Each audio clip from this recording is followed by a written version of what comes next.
Hello everyone, this is PK Entertainment and we are back again, and here now we have another video review, and this will be a review of Halo Season 1. Now there will be spoilers throughout this review, so just beware when going into this overall video. Now as you all know, Halo is a live action series adaptation of the famous science fiction shoot 'em up video game franchise, and the first ever game of the franchise was released way back in November 2001. The series itself consisted of 9 episodes and was released primarily on the Paramount Plus streaming platform.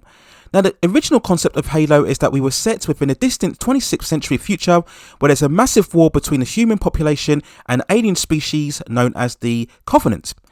Under the huge government, the UNSC, they generate and control a group of human engineered super soldiers known as the Spartans.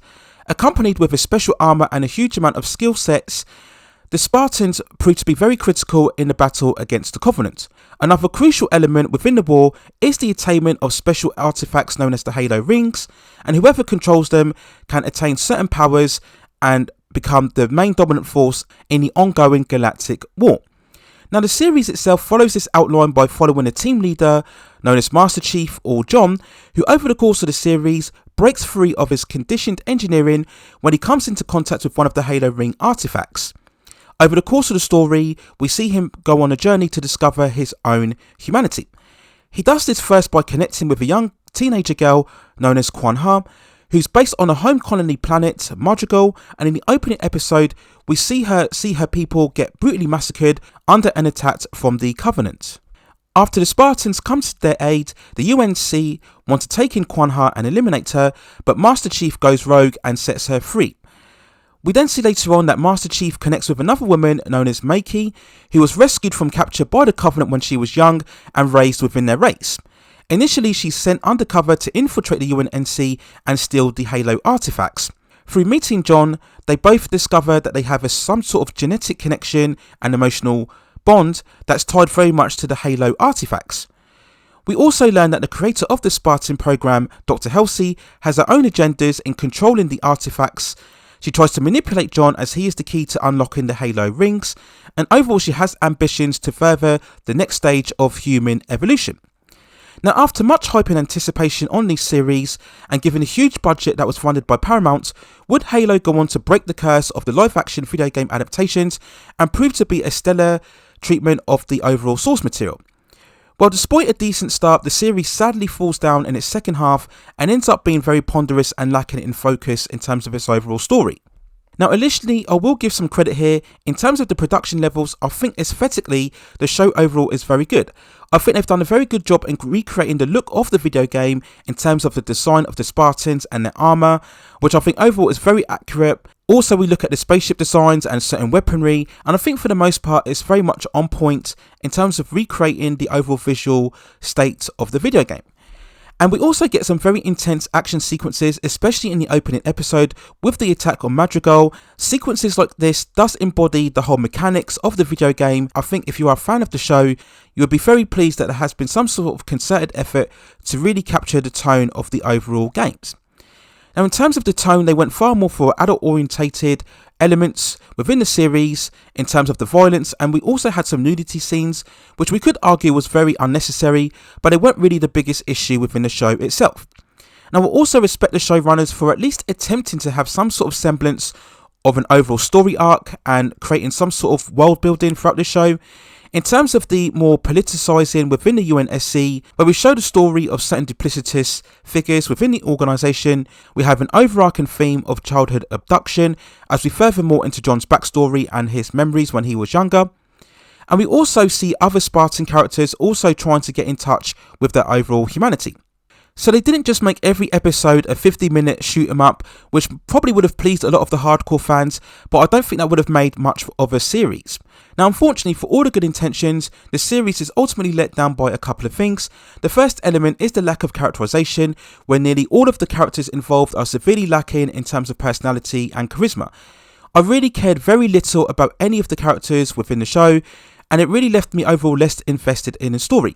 We look at the lead role of John, or Master Chief, and for the most part he's very much of a blank slate. He's all physicality and stoic, but there's no spark to his overall character, and I think it's just down to the lead actor Pablo Schreiber having very limited range in his overall performance. I just didn't care about any hints towards John's childhood memories or trying to connect with Makey, and I just found this to be very much of a nondescript performance. We then talk about Kwan Ha, who's so problematic as a character.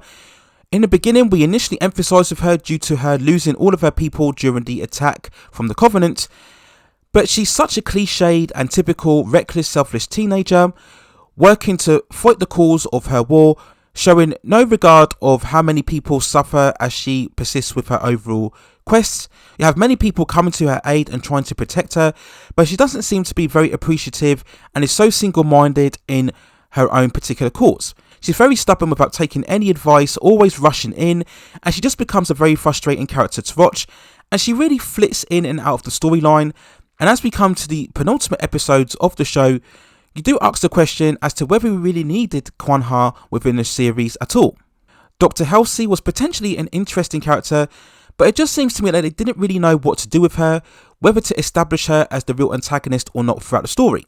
Yes, we do get some backstory as to how she apprehended John and the other Spartans when they were younger, but Dr. Halsey is really about progressing human evolution rather than trying to destroy anybody or take over the UNSC. And like Kwan Ha, as we get to the end of the series, we really wonder what is the point of Dr. Halsey, and she feels less essential to the overall story. We then talk about Makey, and overall I was never convinced by her relationship with John. It just seemed that they were just bonding together out of convenience. We do get all of these montage sequences and spiritual moments and synthesized tone as the show really tried to go to great lengths to establish this whole metaphysical connection between the two, but it just never really rang true and it just felt empty for the most part. Again, both of the actors in their roles have no real spark or chemistry, so you never truly believe in their overall relationship. Now, in terms of the story, the show also seemed to lose track over the war against the Covenant, who appear in the opening episodes and then really kind of fade away without returning until the overall finale. And I think the main story gets too caught up in the inner conflict within the UNSC and the role of Dr. Halsey, as well as John discovering his memories, and it loses its direction as a result, where we should be focusing far more on the war rather than all of the interconnected politics. And anytime we focus on Kwan Ha and her quest, it really feels like an unnecessary detour in terms of the overall story. Now, when we come on to the overall finale, it was a very action-packed episode, and to a degree, we once again went back to those intense video game style set pieces as what we saw within the opening episode, which I think would have pleased overall hardcore fans of the show. We resulted with the Spartans attacking the Covenant location in order to attain the Halo rings that had been stolen by Makey. We see that Dr. Halsey has somehow escaped capture after being apprehended by the UNSC. She manages to clone herself and go into exile. And we also had the climactic moment when John lets himself be killed so that Cortana, the artificial intelligence, can take over his body like Halsey always planned in the beginning, in order to rescue the team as they come under severe attack from the Covenant species. And as the team plan their escape and pursuit of the Halo artifact rings, we establish that John perhaps isn't John anymore, and that he will be far more of the anonymous Master Chief personality that's always been centered within the games, where he doesn't take his helmet off. And that's when we really ended the show. So whilst it was a very exciting at times finale, it didn't really leave you with too many cliffhangers or questions that would generate any real hype or excitement or motivation to stick around for season 2, which has already been announced by Paramount. So if I had to give an overall score for Halo season 1, I would give it a 5.2 out of 10. Like I said in the beginning, the budget and the scale was there, as well as some intense action sequences, and I think some very good special effects for the most part, but it was the lack of the focus in terms of the story and the narrative, alongside some very blank and uninteresting characters, that really made it far less of a compelling story. So sadly, Halo doesn't break the curse in terms of the live action video game adaptations. It's not a terrible show, but I think it doesn't fully utilise the potential that it had in terms of its overall concept. So those are my overall thoughts and feelings and review on the first season of Halo. Let me know what you think in the comments below. If you are indeed a much more of a hardcore Halo fan, how do you think that the show did in terms of its overall visualization and interpretation of the source material? Did you like the fact that it did try to expand on far more of the story elements, or were you disappointed that we didn't get far more of the big action set pieces recreating the gameplay of the video game itself? Let me know what you think in the comments below. If there are any other television shows or movies that you'd like to see me review within the channel, then let me know within the comments, and if I've seen them, then I'll also provide further commentary on those pieces of content as well.